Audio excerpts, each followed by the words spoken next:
welcome to Agenda 2030. I am Toyin Nkamiang John. Once again, we will on today's episode be bringing to you interesting reports from happenings relating to the implementation of the SDGs in Nigeria. Do stay with us.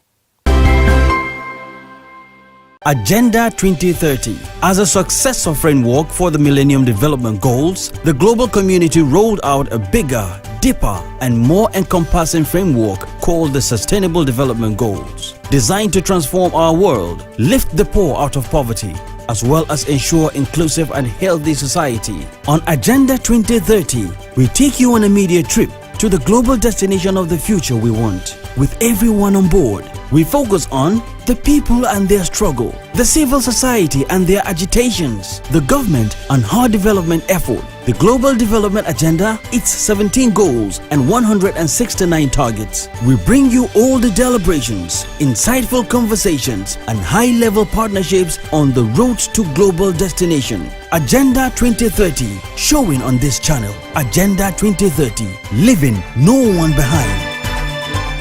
As part of its efforts to further entrench the integration of the Sustainable Development Goals at the national and sub-national level, the Office of the Senior Special Assistant to the President on Sustainable Development Goals has carried out a capacity building training for key implementing officials of the SDGs.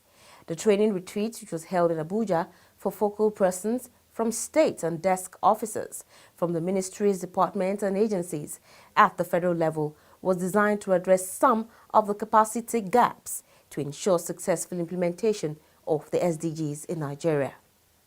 Speaking at the opening ceremony of a two-day training retreat on capacity imperatives for implementing SDGs in Nigeria, the Senior Special Assistant to the President on Sustainable Development Goals, Princess Adejoke Orelokpe Adefulire, reiterated the importance of reliable data collation for the effective implementation of the SDGs. The presidential aide said the retreat, organized to bring together key stakeholders driving the implementation of the SDGs at the national, state and local levels, was to enable the participants understand the capacity requirements for SDGs implementation. In order to meet up with the resolution of the United Nations for follow-up and reporting on SDGs, we must strengthen our statistical capacity, that is, our capacity to collect quality and accurate data, timely and reliable data, and to analyze such collated data and interpret them to inform policy decisions. Deliberate efforts must be made to ensure programming and budgeting process are connected with key performance indicators and can be measured at the end of every budget year. Orelokpe Adefulire, who commended the National Bureau of Statistics (NBS) and the UNDP for collaborating with the Office of the SDGs on data mapping and determination of 126 baseline SDGs indicators to benchmark progress on SDGs. She urged state governments to put in place a robust and comprehensive statistical information system for monitoring progress on SDGs implementation. She said the federal government was in the process of ensuring that state governments integrate the SDGs into their short, medium and long-term development plans. There is a monitoring and evaluation framework. In everything there must be for evaluation to benchmark, to monitor if we are making progress or not. So there is M&E components, strategically positioned to monitor, and that's why when you see in 2017 the baseline survey was carried out to benchmark progress. That this is where we are. In 5 years, this is where we want to be.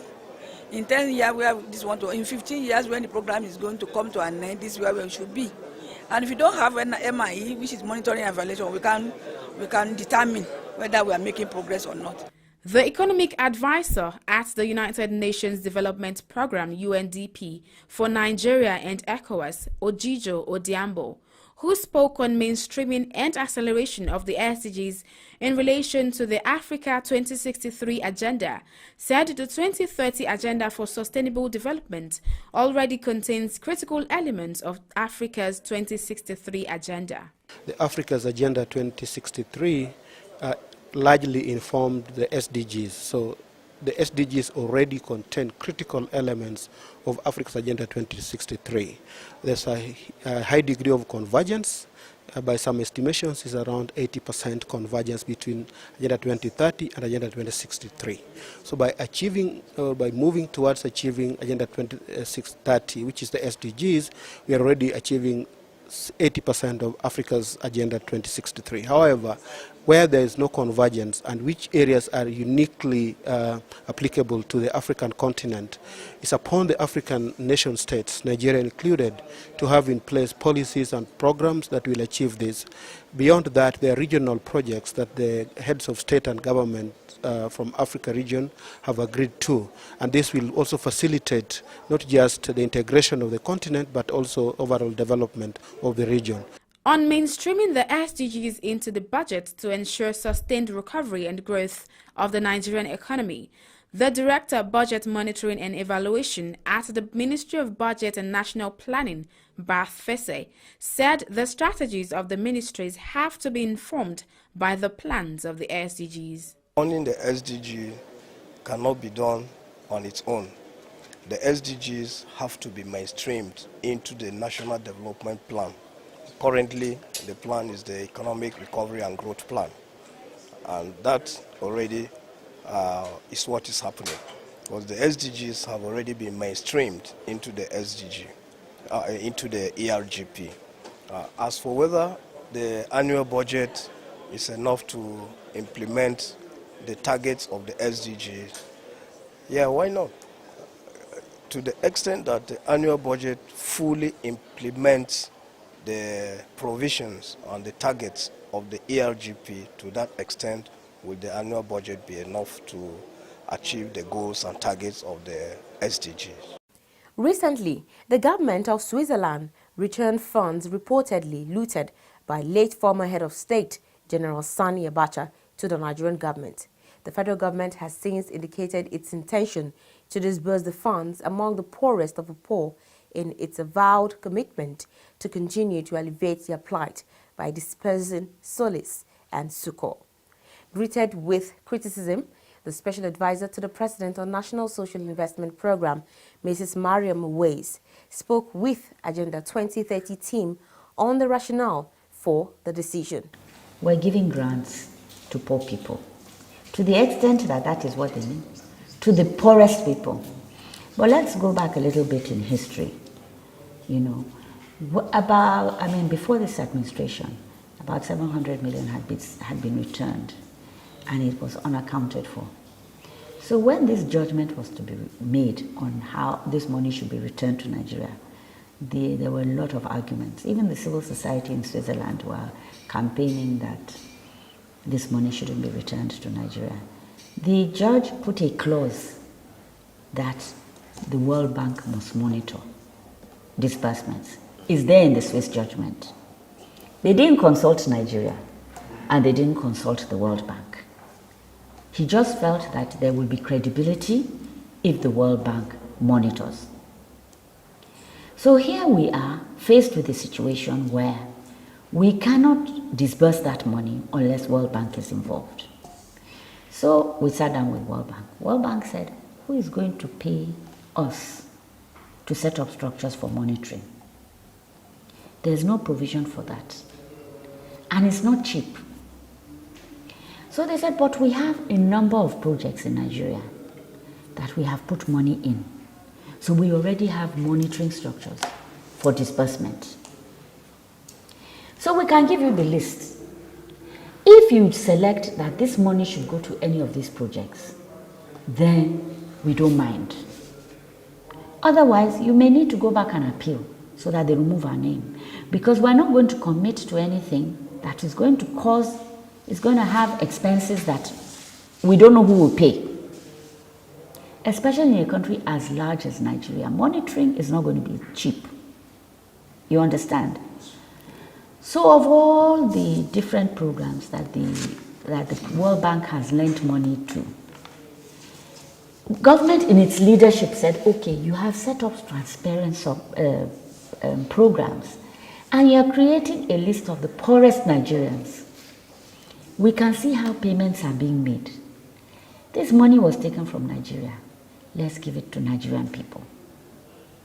So out of it all, even in our 4 programs, the World Bank doesn't have an interest in any, only the cash program, only the cash transfer. They've given us IDA credits of $500 million. So it was one of them on the list. But you know, World Bank is not involved in infrastructure. I've heard, why not infrastructure? World Bank says, I'm not there. So why should I set up monitoring structures? Are you going to pay me? They are in the Northeast. Government in its wisdom said, it's a program we want to touch every part of this country. And it is the cash transfer program that is going around the entire country. So let's put it in the cash transfer program.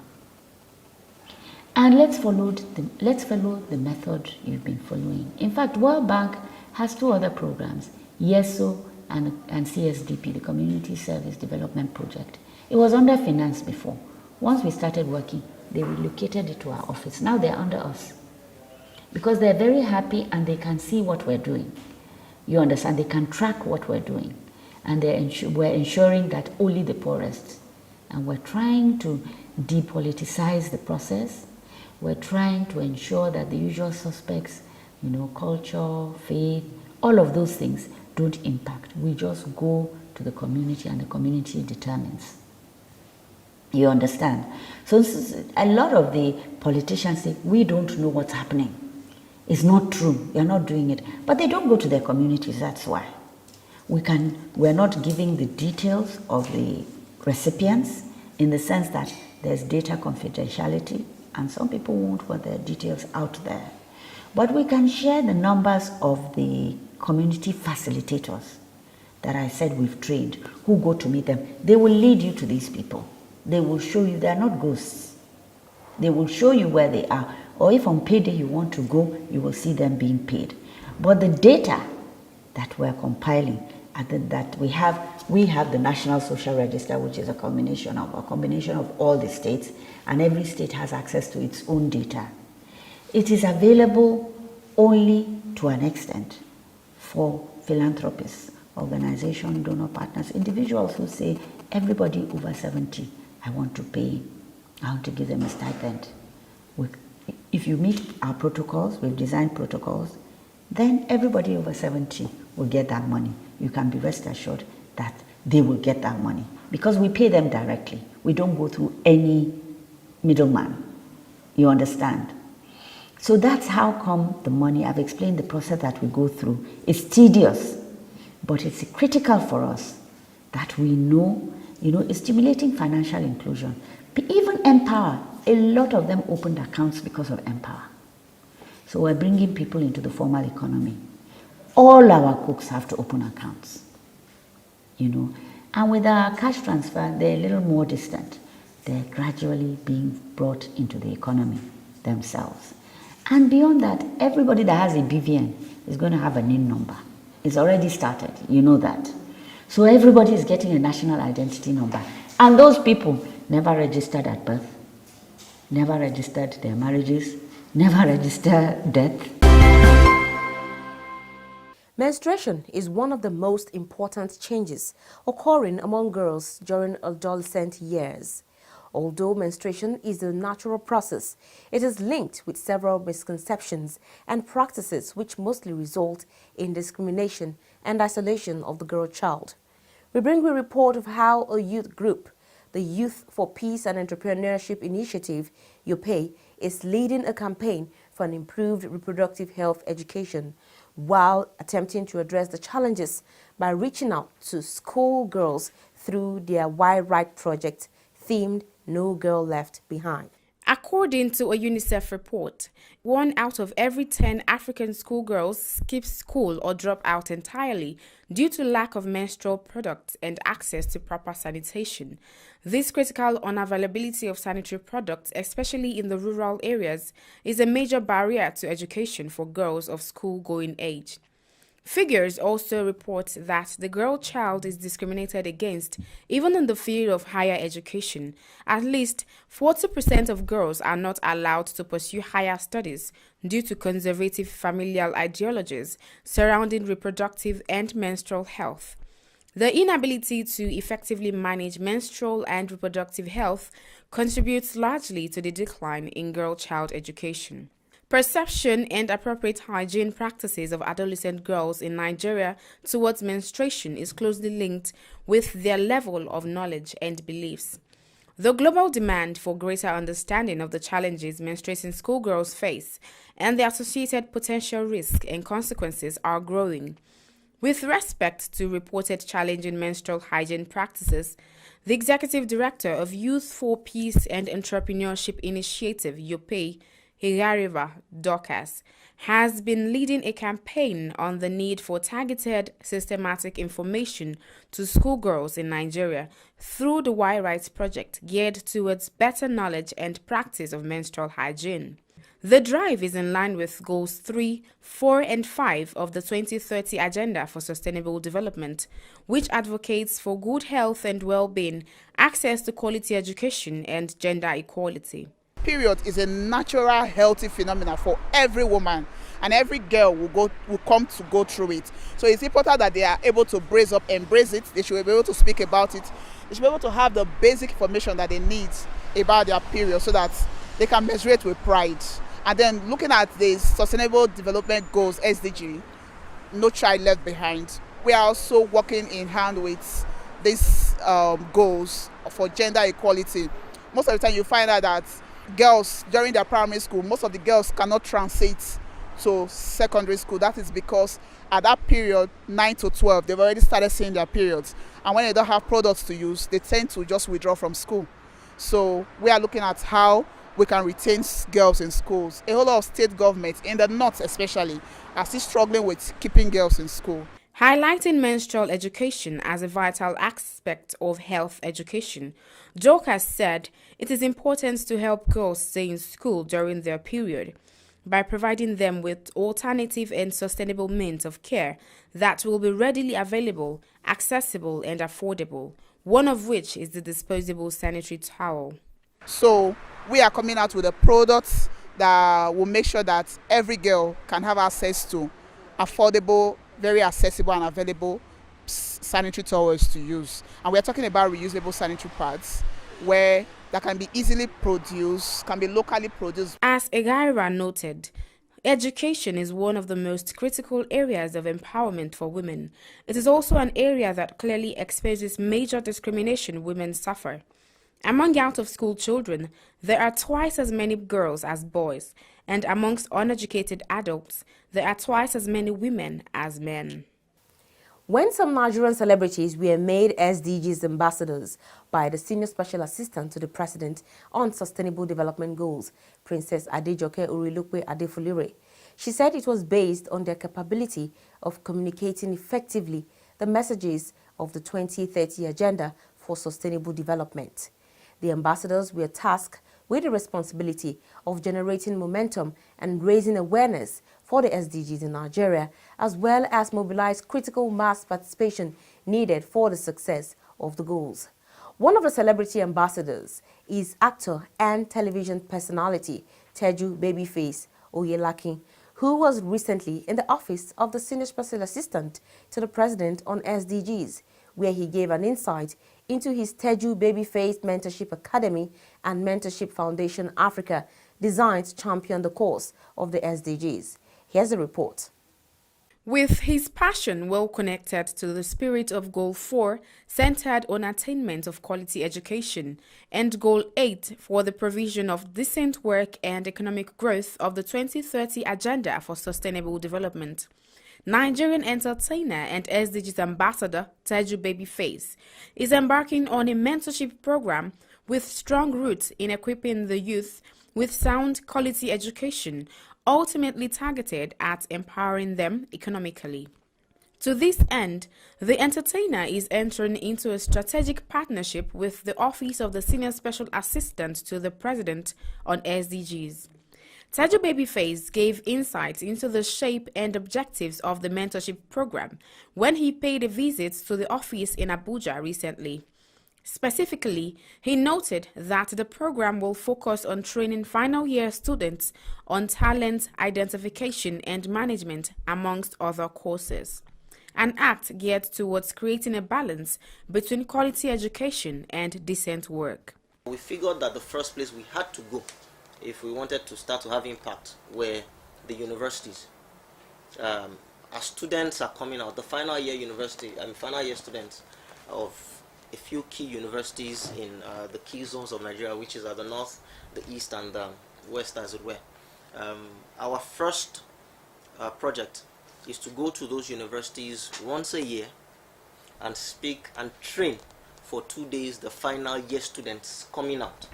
The initiative was well applauded by the head of sectors in the Office of the Senior Special Assistant to the President on SDGs, pharmacist Yahaya Hamza, who also highlighted the envisaged impact the program will have on the overall effort to achieve the SDGs in Nigeria. You see, it is one thing to bestow honor on someone. It is another thing for the person giving the honor to value that honor and try to make a meaning out of it. And this is where what you have done is pioneering. And as an office, I want to assure you that you have ready partners who will readily complement whatever efforts you want to make to contribute to the achievement of the SDGs in Nigeria. Special Assistant on Sectors and Partnership in the Office of the Senior Special Assistant to the President on SDGs, Rose Kefas, assured of the willingness of the office to support and partner all worthy initiatives targeted at attaining the SDGs. So we're working on the workshop where we're coming with UN partners to train you guys on about campaigning on the SDGs. So it's just beyond posting also, but we want people to understand the development agenda. In their resolve to pursue the attainment of Goal 4 of the 2030 Agenda for Sustainable Development, which seeks to achieve quality education through increased level of basic literacy among children and adults in rural and suburban areas. The Whole Life Initiative for Development in Africa, Wide Africa, recently embarked on a book donation project for school libraries in Abuja. The project kicked off with donations to Calvary Love Academy, Jikwe, where the Postgraduate Studies Director of City College of Education, Abuja, Mr. Philip Omonodo, emphasized the need to revive the reading culture in Nigerian schools in order to increase the level of basic literacy among children in the rural and suburban areas, as well as ensure improved performance rate of students in external examinations. The founder and executive director of the organization, Chimerema Hope Uluku, in her remarks, reiterated the need to promote reading culture among students and equip them with good communication skills. She also re-emphasized the need to ensure that students with low-income earning parents have access to quality educational resources, promotes the quality of teaching in rural and suburban areas, and to combat the rising menace of miracle centers in the area.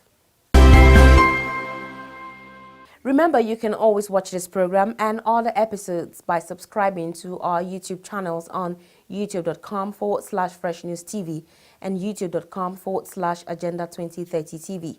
You can also watch the program live on Facebook. Log on to www.facebook.com/FreshNewsNG and www.facebook.com/Agenda2030TV. Follow us on all our social media platforms at Agenda2030TV on Facebook, Twitter, and Instagram. Remember to drop your comments and share with your contacts.